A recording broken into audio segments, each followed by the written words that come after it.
Masih banyak yang baru join. Kita buka ya. Assalamualaikum warahmatullahi wabarakatuh. Waalaikumsalam warahmatullahi wabarakatuh. Baik, sebelum saya masuk ke materi selanjutnya, saya sudah periksa sebagian besar dari tugas saudara. Ada beberapa yang mendapat nilai bagus, benar semua. Ada juga yang masih ada kekurangan sedikit begitu ya. Sedikit saya koreksi di sini terkait dengan tugas ya. Yang pertama, harus teliti lagi dalam membaca soal. Kalau saya tidak salah, sudah saya kasih pesan ya. Teliti dalam menjawab soal, artinya Anda harus benar-benar cermat melihat soalnya.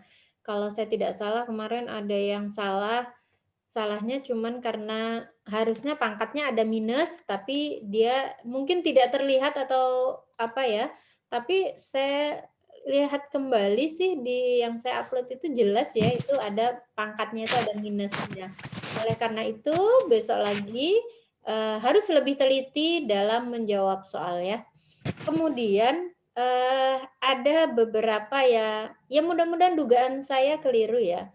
Ada yang memang hanya terlihat copy paste. Kenapa saya tahu itu copy paste? Akan tampak kalau Anda menulis hal yang tidak Anda pahami, akan sangat-sangat terlihat. Oke, jadi bukan artinya saya meneropong atau sok tahu, tetapi jadi matematika itu kan kalau Anda tidak tahu begitu alur ceritanya, maka apa yang Anda tulis itu jadi berantakan, tidak sistematis. Oleh karena itu, saya dari awal kemarin selalu berpesan bahwa kerjakan semampu Anda, kerjakan sebisanya, kerjakan sendiri dengan kemampuan Anda sendiri, gitu ya. Kemudian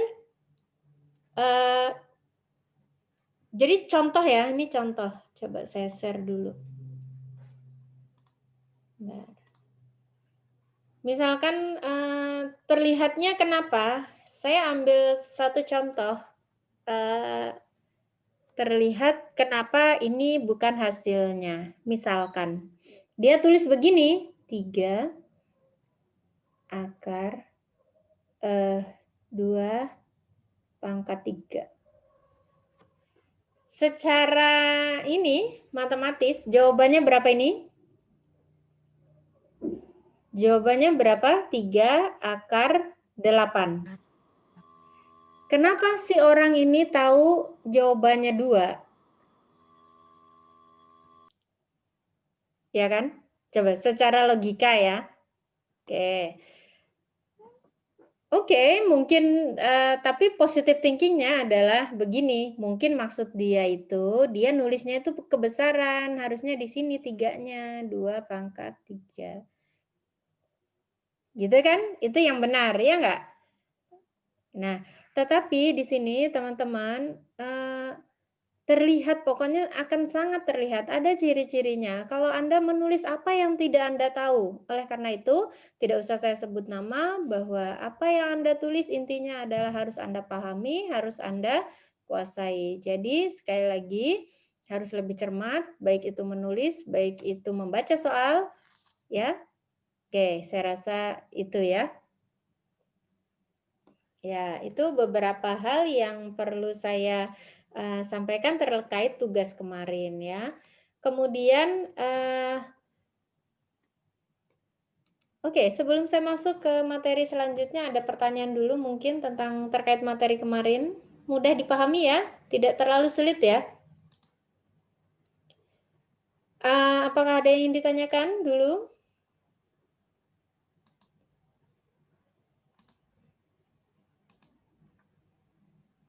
Oke, kalau tidak ada, saya masuk ke materi yang kedua, seperti yang saya katakan bahwa Anda bisa melihat RPS ya, apa yang akan saya sampaikan tiap pekan ya. Oke. Pertemuan kedua ini saya masuk ke ruang multidimensi. Saya yakin teman-teman sudah pernah mendapatkannya. Saya yakin teman-teman sudah pernah mengenalnya. Oke, ruang multidimensi. Apa aja yang ada di dalam materi ini?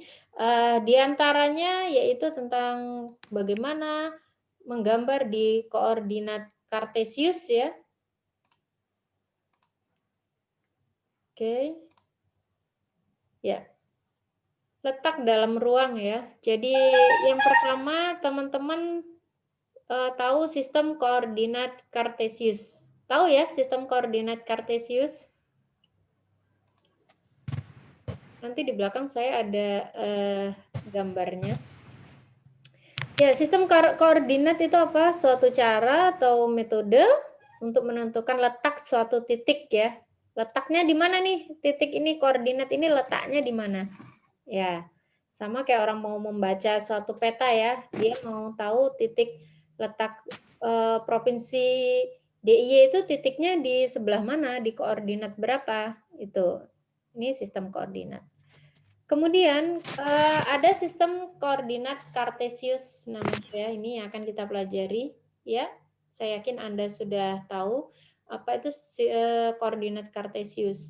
Ya, yang sistem koordinat kartesius itu punya dua sumbu ya. Sumbu mendatar atau yang horizontal itu adalah sumbu X, kemudian yang tegak itu adalah sumbu Y. Dalam mendeskripsikan suatu titik tertentu dalam sistem koordinat kartesius, formatnya X, Y. Ya, X, Y. Baik, ini gambarnya. Jadi yang mendatar ini ya, saya yakin Anda sudah tahu lah ini X, kemudian ini Y. Nah, X ini, sumbu X disebut apsis. Ya, ini biasalah disebut apsis. Nah, yang Y disebut ordinat. Oke. Kemudian pada koordinat kartesius ini terbagi menjadi 4 kuadran, ya, kuadran atau ada yang daerah lah ya, yang paling mudah memahaminya adalah daerah atau kuadran. Kuadran yang pertama di sini adalah X-nya positif dan Y-nya positif. Ini adalah daerah kuadran pertama. Oke. Kemudian yang ini adalah kuadran kedua, di mana di sini adalah daerah X-nya negatif, Y-nya positif. Jadi ini adalah kuadran kedua. Kemudian yang di sini adalah kuadran ketiga di mana X-nya negatif, kemudian ini harusnya Y-nya negatif ya. Kuadran ketiga X negatif, Y negatif. Kemudian kuadran keempat di sini X positif dan Y negatif. Oke, bisa dipahami nih. Kuadran ya, ada 4 kuadran. Nah, di sini saya ambil contoh ya. Misalkan ini titik yang ungu ini adalah titik 0,0. Titiknya koordinatnya di sini. Kemudian titik 2,3 berarti X-nya 2, Y-nya 3. Berarti titiknya di sini yang hijau ya. Ini adalah titik 2,3. Oke, kemudian di sini ada titik min 1,5, min 2,5 yang biru ini. Titiknya di bawah ya. Berarti dia ada di kuadran ketiga. X-nya negatif, Y-nya negatif. Kemudian di sini min 3,1. Di sini koordinatnya. Oke.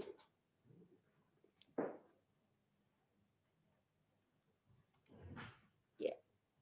Sebentar ya. Selanjutnya ada ruang berdimensi 3. Kalau tadi dimensi 2 ya, ini dimensi 3.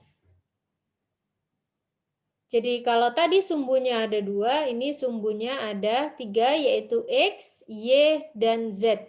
Pada ruang dimensi 2 itu daerahnya itu di bidang. Ya, di bidang. Kalau dimensi 3 ini di ruang. Sumbu X dan sumbu Y diilustrasikan sebagai bidang lantai ya. Bidang lantai. Daerah domainnya. Nah, kalau pada fungsi dua kubah jadi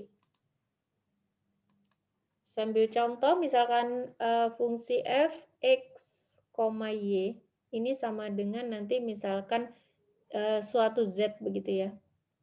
Nah, koordinat x, y ini adalah letaknya di lantai sini. Ya, di daerah domainnya. Ini pada fungsi 2 ubah ya. Kemudian z-nya itu sebagai daerah hasilnya di sini. Jadi nanti cari dulu y-nya di mana? Oh, titik ini. Substitusikan pada definisi fungsi f(x,y). Seperti apa definisinya, gitu kan? Misalkan f(x,y) sama dengan 2y kuadrat plus 1 misalkan. Berarti berapa ininya? X dan Y-nya didapatlah nanti nilai Z-nya. Nah, Z-nya itu koordinatnya berapa? Misalkan di sini. Ditarik berapa gitu ya. Oke, ini sekilas tentang ruang berdimensi 3. Nah, kalau pada ruang dimensi 2 itu kita ada kuadran tadi ya, kuadran 1, 2, dan 3. Kalau pada ruang kita punyanya oktan. Nah, di sini dibagi 8 oktan. Oktan yang pertama itu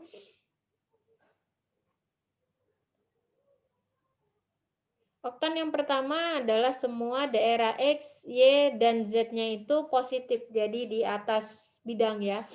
Bentar, ini warnanya sama sih ya.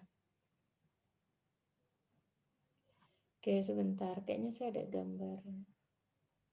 Oke, ini langsung ya. Oke lah, ini sekilas dulu. Nanti kalau saya tidak salah di belakang tuh ada juga saya gambar ruang dimensi 3 ya. Nah, di mana ya dipakai koordinat-koordinat ini di biologi? Kita kan perlu tahu ya, untuk apa sih saya belajar koordinat kartesius? Untuk apa belajar koordinat di ruang berdimensi 3 begitu ya? Nah, ini salah satu kasus. Salah satu contoh penggunaan bagaimana koordinat kartesius dan koordinat di ruang terutama yang ini contohnya, ini dipakai. Saya nggak tahu ini istilah ceruk itu kalau saya biasanya daerah apa ya, daerah suatu yang ditempati oleh organisme sih sebenarnya ya, letak ya. Tapi kalau di bahasa biologinya yang saya lihat dari bukunya David itu dia ceruk ya, jadi saya artikan ceruk aja ya. Ceruk organisme dalam ekosistem, Anda istilahnya ceruk nggak di biologi? Nanti tanya ya sama dosen biologi, ceruk itu seperti apa. Oke, ceruk dari suatu organisme dapat diartikan, ini artinya saya ambil dari Wikipedia kalau nggak salah, diartikan sebagai letaknya dalam ruang lingkungan multidimensi. Ya, dan ide matematis yang telah dibicarakan dapat diterapkan dalam ekosistem. Nah, jadi yang tadi itu, yang sistem koordinat itu ternyata dipakai dalam menentukan ini tadi, koordinat ini ya. Setiap satu sumbu koordinat mewakili faktor lingkungan. Misalkan ini kasusnya ya, baik fisis maupun biotik yang mempengaruhi spesies yang menjadi perhatian. Ini hanya ilustrasi, sekali lagi penggunaan koordinat tadi di dalam ekosistem ya. Misalkan sumbu X itu menyatakan rata suhu udara. Kemudian sumbu Y-nya itu rata kelembaban tanah. Kemudian yang ketiga adalah jumlah cacing tanah per satuan volume tanah. Ini sumbu Z-nya. Jadi jumlah satuan cacing tanah per satuan volume tanah.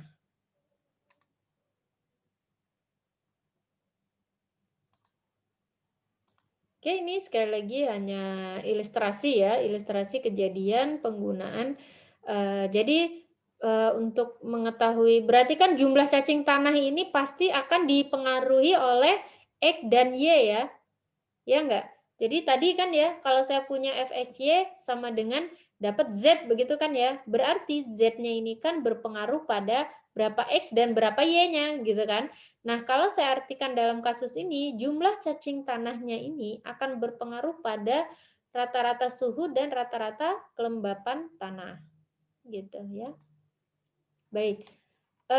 Ini kasus yang lain ya.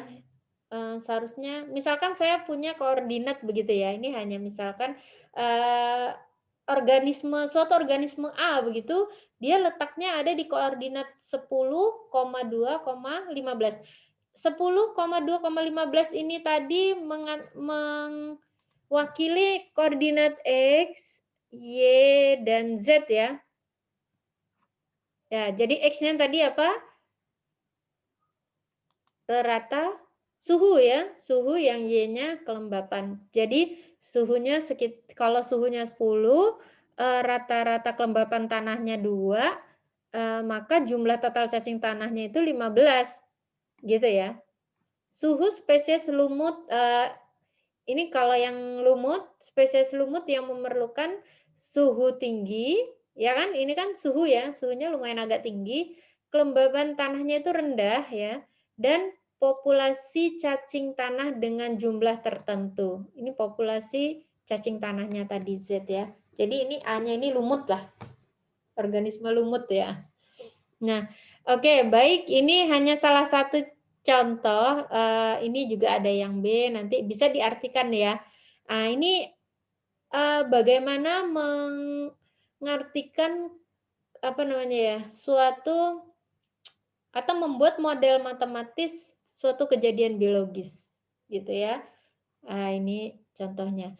Kemudian nanti pada kasus yang kedua, ini organisme yang kedua, dia punya koordinat 5,10,8. Berarti rata-rata suhunya 5, kelembaban tanahnya 10, jumlah cacing tanahnya 8. Nah, di sini bisa diartikan, dia butuh suhu udara yang lebih rendah, tanahnya yang harus lebih basah begitu ya. Karena ini, lebih kecil ya, suhunya lebih rendah daripada tanahnya gitu, dan populasi cacing tanahnya lebih sedikit.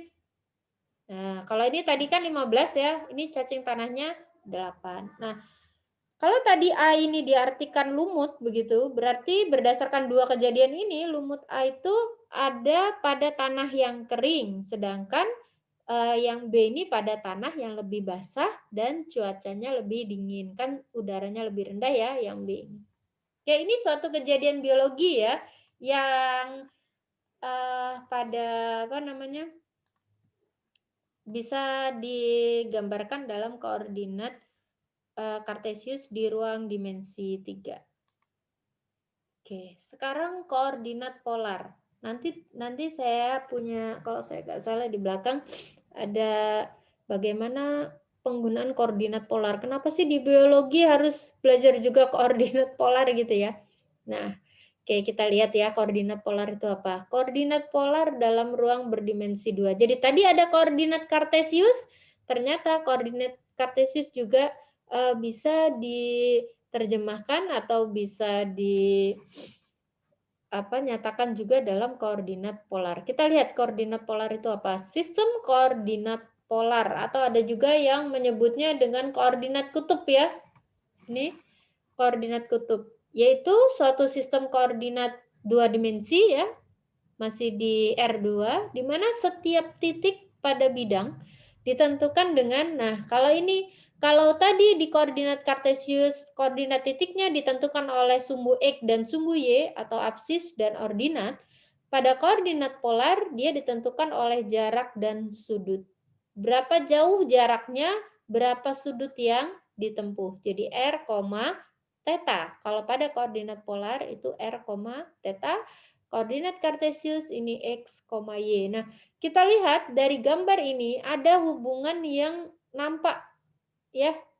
Terlihat hubungan, kalau saya punya koordinat X, Y, ternyata saya juga bisa menyatakannya dalam koordinat polar, sama aja. Jadi menyatakan X, Y ini sama saja menyatakan dengan R, theta. Dengan R-nya ini, kemudian tetanya ini, ya. Sumbu X ini kan terletak, berarti tetanya 0 ya. Kalau segini berarti sebesar theta sudutnya.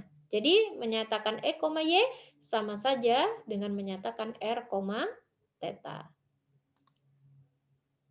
Ya, Ini tadi yang saya katakan bagaimana hubungan antara koordinat polar dan koordinat kartesius. Jadi kalau kita lihat di sini, ini saya pakai alfa ya. Jadi ini R, ini sudut yang terbentuk adalah alfa. Kita lihat bahwa sinus alfa itu ya, Y depan per miringnya ya. Sin alfa adalah Y per R. Kalau ini R, ini Y, berarti sin alfa adalah Y per R. Y per R. Oh, tetapi ternyata bisa saya nyatakan juga Y itu sama dengan R kali sin alfa. Ini kalau Anda bingung kali silang gitu ya. Dulu ya, ini kan sin alfa per 1. Sehingga menyatakan sin alfa sama dengan Y per R sama saja menyatakan dengan Y itu sama dengan R dikalikan sin alfa. Jadi nanti kalau diketahui koordinat polarnya, jadi saya misalkan sudah tahu koordinat polarnya, tapi saya mau menyatakan dia dalam koordinat kartesius, berarti mencari Y-nya dengan R sin alfa. Kemudian untuk yang X-nya, berarti kita pakai cos-nya. Karena sepanjang garis ini adalah X begitu, kemudian yang biru R, maka cos alfa adalah X per R ya, atau X adalah R cos alfa. Nah, ini ya, jadi kalau saya tahu koordinat polar itu R, alfa, maka koordinat kartesiusnya adalah R cos alfa, R sin alfa. Oke, ini ya bagaimana mencari koordinat kartesius apabila koordinat polarnya diketahui. Bagaimana sebaliknya? Bisa juga. Nah, pakai hubungan apa? Pitagoras ya. Kita lihat gambar ini tadi. Ini kan sisi miring ya.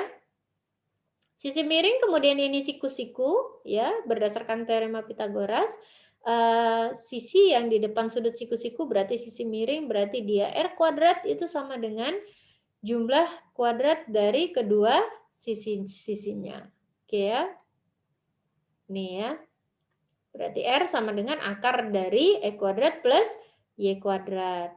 Jadi kalau kebalikan ya, kalau saya tahu koordinat kartesiusnya, tetapi saya mau mencari atau mau mengubahnya menjadi koordinat polar, berarti R-nya adalah akar dari E kuadrat plus Y kuadrat. Nah, masih pada segitiga siku-siku yang sama, kita punya, kalau diketahui ya Y dan X, berarti tangen alfa, kembali lagi ke gambar ini tadi, kalau tadi mengubah ini pakai sin cos, mengubah ke koordinat polarnya pakai tangen. Tangen alfa itu kan depan per samping ya, Y per X. Oke, karena di sini Y dan X-nya diketahui, tangan alfanya berarti sesuatu begitu ya, nanti diperoleh nilai, berarti sudut alfanya adalah arkes tangen Y per X itu berapa begitu kan ya. Tangan pangkat min 1 ini arkes tangen ya maksudnya. Oke, itu saya rasa mengubah koordinat polar. Nah, ini salah satu penggunaan koordinat polar dalam matematika biologi ya. Ada pertanyaan dulu mungkin, silakan.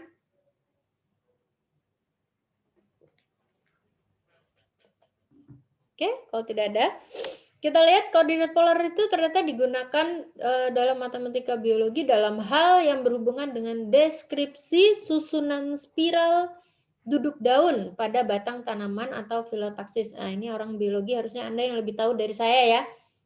Saya hanya menunjukkan ini loh dipakainya di sini nanti. Kenapa Anda belajar koordinat polar? Gitu ya. Jadi nanti ketika Anda ini nih mendeskripsikan susunan spiral daun, spiral itu ini ya, yang seperti apa ya? Ya spiral ya. Atau istilah biologinya ini filotaksis. Nanti Anda cari tahu deh itu apa. Oke, itu kegunaan koordinat polar ya. Kemudian oke, di sini saya sudah mulai masuk ke nanti persamaan garis ya. Kita belajar dulu tentang jarak di antara titik. Saya yakin Anda sudah tahu jarak itu apa. Jarak dari Uin ke Malioboro itu apa? Anda bisa tarik garis yang terpendek. Bukan, hati-hati, ini di sini adalah kata kuncinya adalah yang terpendek. Karena apa? Saya bisa aja menarik garis dari A ke B belok ke sini kan? Ya, melengkung begitu ya, dari A ke B melengkung. Tetapi jarak itu bukan seperti itu. Jarak antara dua titik adalah dengan menarik garis hubung yang terpendek antara kedua titik tersebut. Jadi, jarak antara titik A dan B itu panjang garis AB ini ya. Nah, sekarang kalau misalkan ada koordinatnya begitu, koordinat titik A itu adalah XA, YA misalkan, kemudian titik B adalah koordinatnya XB, YB.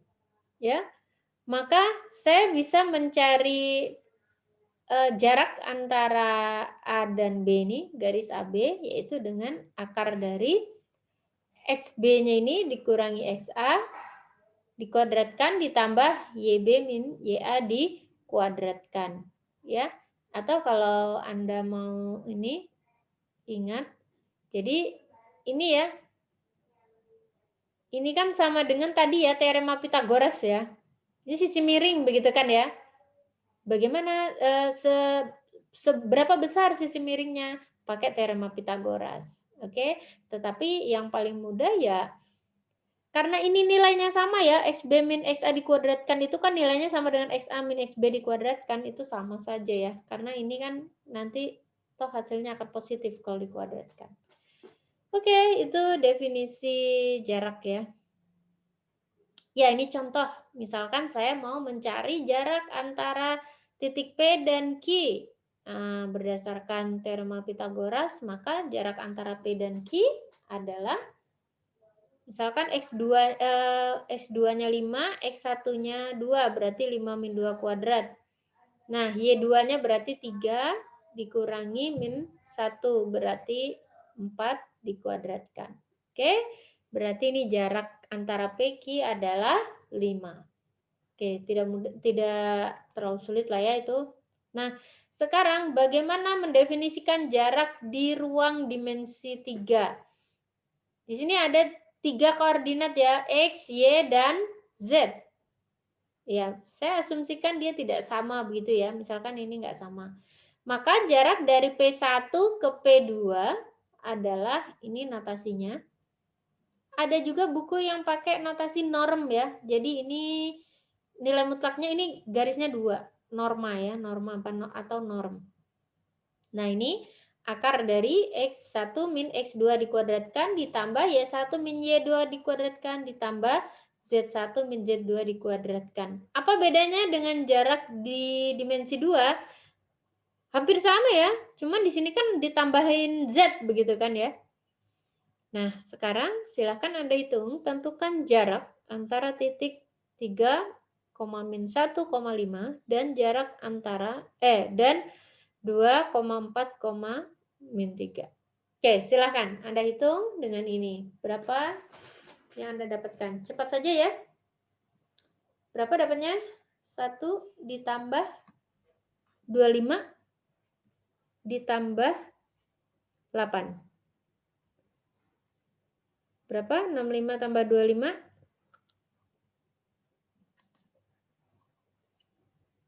90? Bisa nggak? Ada yang sudah dapat berapa jaraknya ini? Sudah dapat belum? Akar 3 kurang 2, 1 ya, ditambah min 4, min 1, 5, 5 kuadrat 25 ya, ditambah Akar 30. berapa? Akar 30. Akar 30. 3 akar 10. Akar 10. Kok beda-beda? 3 akar 10. Beda-beda ya? 3 akar 10, Bu. 3 akar 10. 3 akar 10. 3 akar 10. Akar 10. 3 akar 10. 3 akar 10, Bu. 10. 3 akar 10. 3 akar 10. Gitu ya? Karena ini akar dari 9 dikali 10 10. sama dengan 3 akar 3 akar 10. Oke, gitu ya. Mudah ya. Saya rasa tidak terlalu sulit lah ini menghitung jarak. Oke. Ya, ini Dipakai untuk apa sih jarak itu? Nah ini, contoh-contoh penggunaan jarak dalam ruang ya. Jadi ternyata mempelajari jarak itu untuk ini, bagaimana menghitung ini ya, taksonomi modern ya. Di biologi ada istilah taksonomi ya. Taksonomi. Apa sih taksonomi itu? Pengelompokan. Nah itu ya Pengelompokan. pokoknya ya. Ternyata belajar tentang jarak itu dipakai di situ ya teman-teman. Ini misalkan kasus nih saya ambil dari buku juga ya nih. Pada tumbuhan tingkat tinggi morfologi, bunga mempunyai pengertian khusus. Pengukuran seperti panjang daun, lebar daun, dan panjang ruas dilakukan pada sejumlah tanaman di dalam suatu takson. Dan bila hanya memperhatikan 3 karakter tersebut, maka pengukuran yang dibuat dapat digambar pada ruang dimensi 3. Jadi berguna ya belajar tentang jarak itu tadi. Jadi kalau misal ini tadi ada panjang daun, lebarnya, dan panjang ruas, itu bisa digambarkan dalam dimensi 3 ya. Oke, ini X, ini Y, ini Z. Misalkan panjang daun, ini panjang daunnya, ini lebarnya, Z itu panjang ruasnya gitu. Oke, itu ke salah satu contoh. Nah, ini lebih langsung ke bagaimana hubungan. Kita lihat ya. Suatu genus dari tumbuhan berbunga terdiri atas 3 spesies dan kita ingin menyelidiki hubungan timbal baliknya. Oke. 4 karakter diukur. Ini ya. Pada masing-masing dari sejumlah individu. Dari masing-masing spesies dan rata untuk setiap ciri dan spesies dihitung. 4 ciri yang diukur dan sumbu dalam ruang dengan nama masing-masing diidentifikasi, yaitu jadi begini. Tadi kita udah belajar dimensi 2 ya, kemudian dimensi 3. Nah, dimensi itu bisa sampai banyak ya, 4, 5, 6, tapi tentunya sampai hari ini tuh belum ada yang bisa menggambarkannya. Orang hanya bisa menggambar sampai dimensi 3 ya.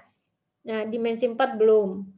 Jadi biasanya orang menggambarkan dimensi 3 pun sulit ya, masih butuh bantuan program komputer. Kadang ada yang pakai Maple, ada yang pakai MATLAB ya.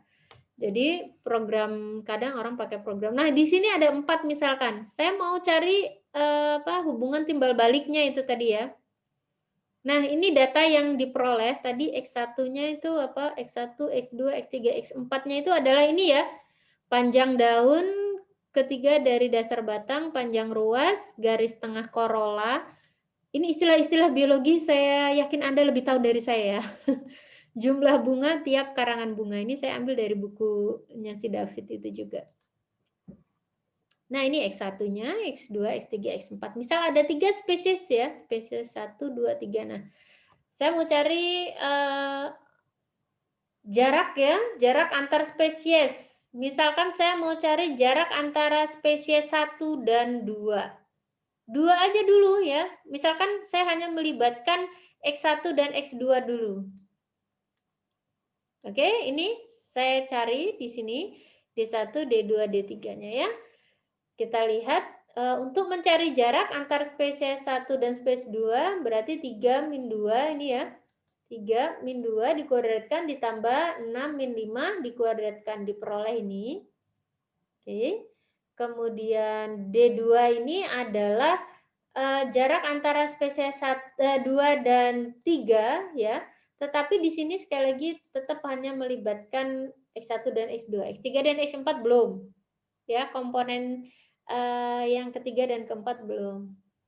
Oke, kemudian nanti dilihat. Oke, kalau saya pakai keempat-empatnya ya, kalau saya pakai keempat-empatnya, di sini ingin mengetahui jarak antara spesies 1 dan spesies 2. Nah, nanti dihitung bagaimana caranya, sama seperti kita menghitung jarak pada umumnya tadi di koordinat ya. Kalau ini kan kasus gitu kita punya data-datanya, tapi cara menghitung ininya itu sama ya. Oke. kelihatan bahwa jarak ini yang ada di kesimpulan di buku biologi itu ya. Kata dia begini, kelihatan bahwa jarak interspesies lebih seragam, tetapi spesies 1 dan 3 lebih dekat jika dibandingkan dengan spesies 2. Kenapa dia mengatakan jarak spesies 1 dan 3 lebih dekat? Ini loh, karena dia yang paling kecil jaraknya, ya kan? Nah, jadi makanya dia dikatakan lebih dekat nih dia, karena jaraknya paling kecil. Nah, hal ini menegaskan temuan bila hanya 2 karakter karangan bunga yang digunakan. Oke, berarti kan hanya spesies 1 dan 3 ya, yang lebih baik dipakai gitu, karena jaraknya lebih dekat. Ya, mungkin yang ingin ketahui oleh peneliti itu seperti itu, dia pengen tahu jaraknya. Oke, ini kasus di biologi seperti itu penggunaan jarak ya. Oke, ya ini ya, metode matematis itu hanya dapat memberikan informasi ya, tetapi evaluasi akhirnya sepenuhnya itu tetap Anda para biologiwan ya yang mendeskripsikannya. Jadi kami hanya bisa memodelkan secara matematis, tetapi yang menyimpulkan, mengevaluasi itulah Anda. Jadi makanya Anda hanya di di sini saya hanya mengenalkan dasar matematikanya untuk mengevaluasi ini seperti apa. Nah, itu Anda. Oke? Itu tadi jarak. Ada pertanyaan sampai di sini tentang konsep jarak? Saya rasa nggak terlalu sulit ya.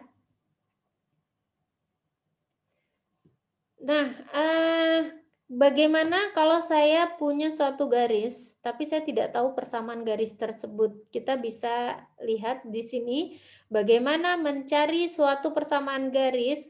Nanti kalau saya tahu kemiringannya dan salah satu koordinatnya, maka kita bisa tahu persamaan garis tersebut. Atau saya hanya tahu 2 koordinatnya, tetapi saya nggak tahu persamaan garisnya itu apa. Bisa kita cari ya. Oke, itu maksud darinya ini. Ya, bagaimana mencari kemiringan suatu garis atau gradien? Anda kenal mungkin dulu gradien ya. Ini cara mencarinya. Misalkan saya tahu koordinat P dan Q dengan X1 tidak sama dengan X2, maka kemiringan garis atau gradien garis itu adalah Y2 min Y1 dibagi dengan X2 min X1. PQ-nya tadi itu ini ya, PQ. Ini misalkan ya, sembarang. Tidak harus seperti itu ya. Nah, bagaimana mencari persamaan garis? Kalau saya tahu kemiringannya dan salah satu sembarang titik koordinatnya. Nah, kita bisa menggunakan ini ya.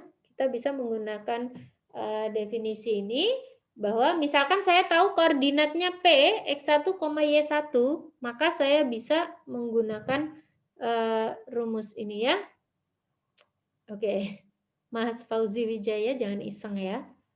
Sebentar, ini kayaknya saya nonaktifin dulu ini Anda deh.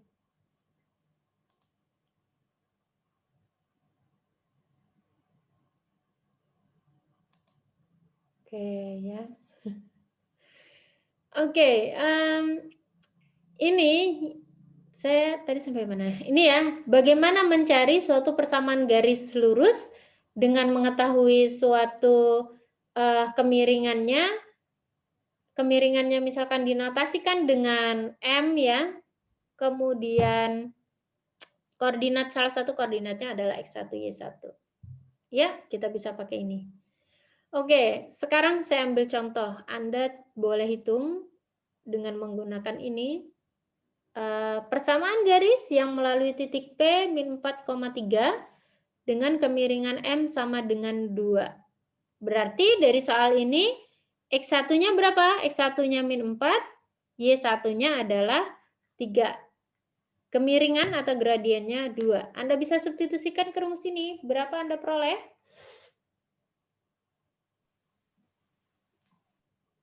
Jadi kalau belajar matematika, walaupun online, tolong siapkan kertas dan ballpoint ya. Karena alat dan bahan laboratoriumnya matematika itu cuman kertas dan ballpoint atau pensil ya. Kalau di biologi kan Anda butuh mikroskop, alat bahan segala macam ya, air raksa dan seterusnya. Kalau di matematika Anda nggak perlu mahal-mahal ya alat dan bahannya. Cukup kertas bekas boleh dan ballpoint. Oke, berapa persamaan garisnya? Y sama dengan 2X plus 11. Y sama dengan 2X plus 11. Plus 11. Ada yang punya jawaban lain? Sama? Sama. Kita lihat. Betul ya? Y sama dengan 2X plus 11. Oke, ini ya. Tidak terlalu sulit ya, tinggal substitusi aja. Gampang ya. Oke, nah sekarang kalau saya mau mencari suatu persamaan garis, tetapi saya hanya tahu kemiringannya. Saya nggak tahu kemiringannya, tetapi saya tahu dua koordinatnya. Nah, jadi saya punya dua buah koordinat, tapi saya nggak tahu kemiringannya berapa, begitu ya. Nah, oleh karena itu, ini misal saya ambil salah satu kasus ya, berarti saya harus cari apanya dulu, M-nya ya. M, kemudian nanti bagaimana mencari persamaan garisnya? Ambil aja dari ini, salah satu ini, untuk substitusi ke definisi tadi, Y min Y1, mana tadi? Y min Y1 sama dengan, ini ya, M dikali X min X1. Tapi kan M-nya belum ada, makanya M-nya dicari dulu dengan definisi M. M itu Y2 min Y1 dibagi X2 min X1. Oke. Oke, ini. Ya, bisa Anda cari ini berapa kalau dua buah koordinat ini. M-nya di sini sudah dapat 3/2. Betul ya? 2 min 7. Y 2 min Y1 8 min 2. Betul ya? 3/2 M-nya. Oke, kemudian persamaan garis di atas. Berarti kita sudah dapat ya tadi M-nya, tinggal substitusikan aja ke salah satu. Ini kebetulan saya ambil titik P ya.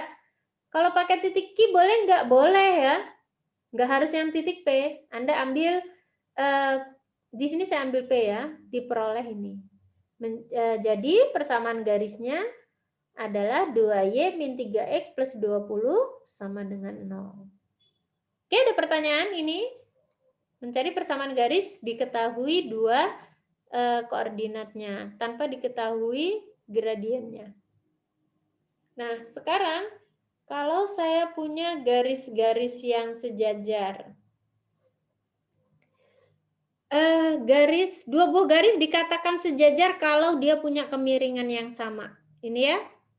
Jadi definisi ini mengatakan bahwa dua buah garis F dan G dikatakan sejajar apabila kemiringannya itu sama. Oke. Ya, kita lihat contohnya. Carilah persamaan garis yang melalui titik 2,9 dan sejajar dengan garis yang mempunyai persamaan ini. Kalau saya punya persamaan garis seperti ini, apa sih yang harus dilakukan? Katanya tadi kalau sejajar, berarti kan M-nya sama ya, gradiennya sama. Tetapi di persamaan garis saya ini, saya nggak tahu M-nya itu berapa sih gitu. Gimana cara mencari M-nya? Anda bawa ke persamaan tadi. M, X min X1. Berarti M itu sebenarnya apa sih? Kalau kita lihat ini kalau kita kerjakan berarti Y sama dengan MX dikurangi MX1 begitu ya, ditambah Y1. Iya enggak? Kita lihat, ini M, sama kan ya, ini M. Nah, kalau kita sudah tahu variabel X-nya ini ya, variabel X-nya itu berapa, nah itulah M-nya. Oleh karena itu, yang ini menjadi, kita bawa bentuknya seperti ini ya. Bentar. Oke, hitam aja. Berarti itu menjadi Y sama dengan 26 dikurangin 2X dibagi 3 ya. Betul nggak? Atau sama dengan min 2x, supaya saya samakan dengan ini ya, min 2x per 3 atau min 2 per 3. Min 2 per 3 ya, ditambah 26 per 3. Berarti M-nya berapa? Ini, min 2 per 3. Koefisien X itulah M-nya. Gitu ya. Bisa dipahami? Sini. Nah, kalau saya sudah dapat M-nya berapa dan ada titik koordinatnya, silakan substitusikan lagi ke definisinya. Y min Y1 sama dengan M kali X min X1. Oke? Berapa berarti? Nah, ini ya. Oke, sudah ada. Oke, seharusnya ini persamaan garisnya adalah 2x plus 3y sama dengan 31. Ya, mudah ya, bisa ya. Oke, sekarang kalau tadi yang sejajar, sekarang dua buah garis dikatakan saling tegak lurus. Kalau apa? Apabila gradien yang pertama dikalikan dengan gradien yang kedua, itu nilainya sama dengan min 1. Jadi misalkan M1 itu adalah gradiennya fungsi F, garis F ini, kemudian M2 adalah gradiennya G, maka dia akan tegak lurus apabila M1 kali M2 sama dengan min 1. Gitu ya. Sekarang kita lihat. Carilah persamaan garis yang melalui titik 2, min 5 yang tegak lurus garis 5x plus y sama dengan 8. Nah, di sini ada tegak lurus. Kita kalau mau membuat suatu persamaan garis, kita butuh suatu titik dan suatu gradien. Saya belum tahu gradiennya berapa, maka yang harus kita lakukan apa? Cari gradiennya. Oke, kalau kata dia persamaan garis kita itu akan tegak lurus dengan ini, dengan garis ini ya, berarti seharusnya apa? Nanti M saya yang saya cari itu harusnya tegak lurus, harusnya ini ya, M1 kali M2 harusnya sama dengan min 1. Oke. Nah, untuk mencari gradiennya, kita rubah dulu ini. Tadi, seperti tadi, ya, ini. Bentuknya menjadi Y sama dengan min 5X plus 8. Lihat di sini, min 5 adalah koefisiennya X, berarti ini adalah gradien garis ini. Ya. Nah, untuk mencari gradien garisnya yang persamaan garis yang kita cari, berarti kita misalkan M2 ya punya kita, berarti M2 itu sama dengan ini.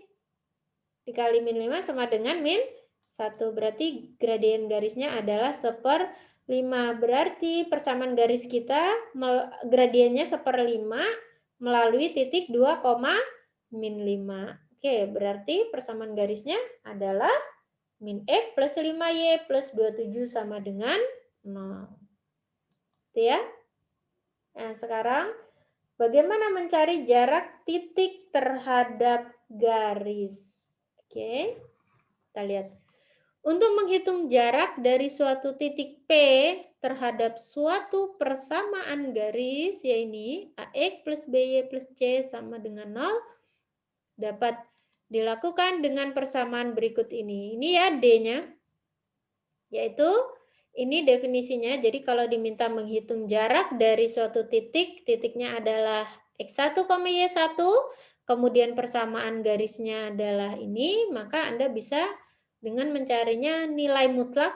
Ingat, jarak itu tidak pernah negatif.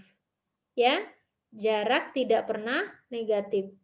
Ya, kecuali jarak hati aku dan hati kamu. Jangan jawab begitu ya. Jarak AX1 ditambah B1 plus C ya. Jadi ini nilai mutlak ya, nilai mutlak AX1 ditambah B1 ditambah C dibagi dengan akar A kuadrat ditambah B kuadrat. Ya, jadi A dan B adalah koefisien X dan Y. Ya. Jadi nanti kalau persamaan garis Anda bentuknya belum AX plus BY plus C sama dengan 0, mohon Anda harus rubah bentuknya ke sini ya. Nah, ini.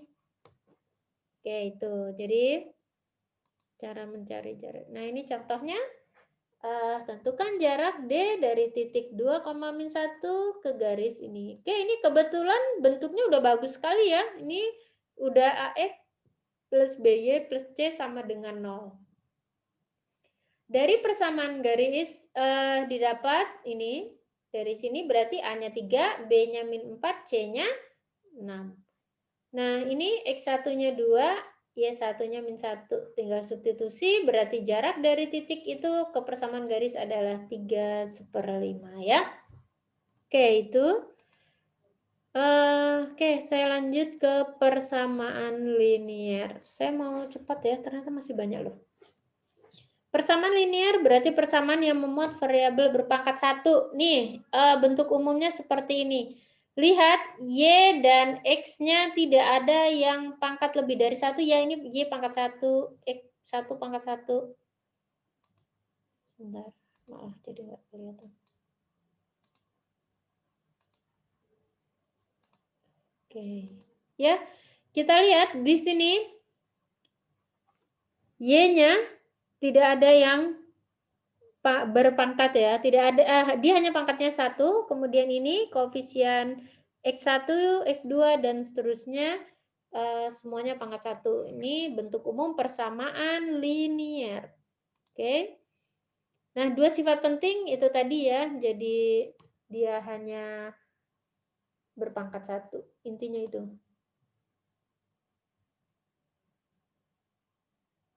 Oke, ya ini kalau sistem persamaan linear itu kan ada 2 ya. Nanti kalau ada yang sistem persamaan linear 2 variabel, ada yang sistem persamaan linear 3 variabel. Kalau pada fungsi 2 kubah, pada fungsi 2 kubah berarti XY, kepada 3 variabel berarti X, Y, dan Z. Ya, di mana ya dipakai fungsi linear di biologi? Beberapa contoh ini ya, laju fotosintesis dalam hubungannya dengan intensitas cahaya, kemudian pertumbuhan populasi terhadap waktu. Ya, ini kasus-kasus penggunaan matematis dalam biologi ya. Jadi dipakai ya fungsi linear itu. Apa ini? Ya, ya ini ya, sebentar saya lihat. Kok gambarnya nggak ikut ya? Iya, nggak ikut ya. Ya, oke. Ini pada kasus ini ya. Kalau pada kasus yang pertama, laju fotosintesis dalam hubungannya dengan intensitas cahaya, berarti di sini sumbu X-nya menyajikan faktor eksternalnya seperti intensitas cahayanya itu tadi ya. Kemudian sumbu Y-nya itu adalah yang menyajikan respon atau tanggapan. Jadi Y-nya ini bergantung pada X ya, berarti variabel bebasnya ini kan sumbu X-nya ini, yang bebas adalah berapa sih intensitas cahayanya, berapa waktunya, berapa ketinggiannya gitu. Nah itu biasanya ada di sebagai sumbu X ya. Oke, ini hanya kasus contoh saja, nanti Anda bisa cari kasus yang lain ya. Kemudian fungsi linear memberikan gambaran empiris yang cukup tentang tanggapan proses biologis terhadap keragaman dalam tingkatan suatu faktor luar. Ya, oke ini banyak ya kasus-kasus di biologi yang digunakan. Nah, ini contoh penelitian pada biologi. Misalkan ya, suatu penelitian dilakukan untuk menaksir bagaimana penyerapan suatu ion oleh suatu ion oleh jaringan tumbuhan. Astagfirullah.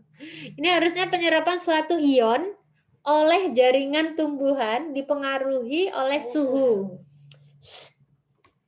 Kita mahasiswa baru keluar. Tutup pintunya. Penelitian akan terdiri dari deretan cuplikan jaringan yang dicelupkan dalam bejana yang memuat larutan berisi ion, dan setiap bejana diperlakukan pada suhu yang berbeda. Nah, ini salah satu contoh penggunaan fungsi linier atau persamaan linier yang digunakan oleh para biologiwan ya. Ini saya ambil kasusnya juga dari buku biologi ya itu. Nah, dari kejadian itu, dari penelitian itu, setelah suatu selang waktu tertentu, jaringan tumbuhan dimatikan dan diesai untuk mengetahui kandungan ionnya. Dan hasilnya atau jumlah ion yang diserap pada setiap suhu digambarkan pada suatu grafik. Nah, ini makanya nanti setelah kita belajar bagaimana membuat persamaan garis, menentukan koordinat, habis ini kalau saya nggak salah harusnya pertemuan minggu depan kita akan membahas bagaimana menggambar suatu grafik. Ya. Nah, dari penggambaran dengan cara ini, data menunjukkan bentuk hubungan garis lurus. Oke, ini ada gambarnya harusnya ya. Nah, ini gambarnya. Jadi, kayaknya itu dia punya data gitu ya. Datanya misal koordinatnya 0,4 dengan 0,5, oh titiknya di sini. Selanjutnya di sini, oh koordinatnya ini. Dan seterusnya, oh dia punya koordinat ini. Sehingga nanti data-datanya itu akan membentuk seperti garis lurus begitu. Walaupun ya nggak lurus banget ya, tetapi apa ya, itu terkumpul di seperti pada suatu garis. Nah, itu orang biologi tuh yang lebih tahu ya. Ini hanya ilustrasi. Nah, ini ya. Jadi kenapa Anda perlu tahu tentang sistem koordinat? Ini salah satu penggunaan di biologi. Baik, itu ini referensi yang saya gunakan. Ada pertanyaan, saya persilahkan. Jadi kasus-kasus biologinya saya ambil dari bukunya ini ya, David ya. Silakan, adakah yang ingin ditanyakan tentang mencari persamaan garis, kemudian menentukan gradien, dan seterusnya.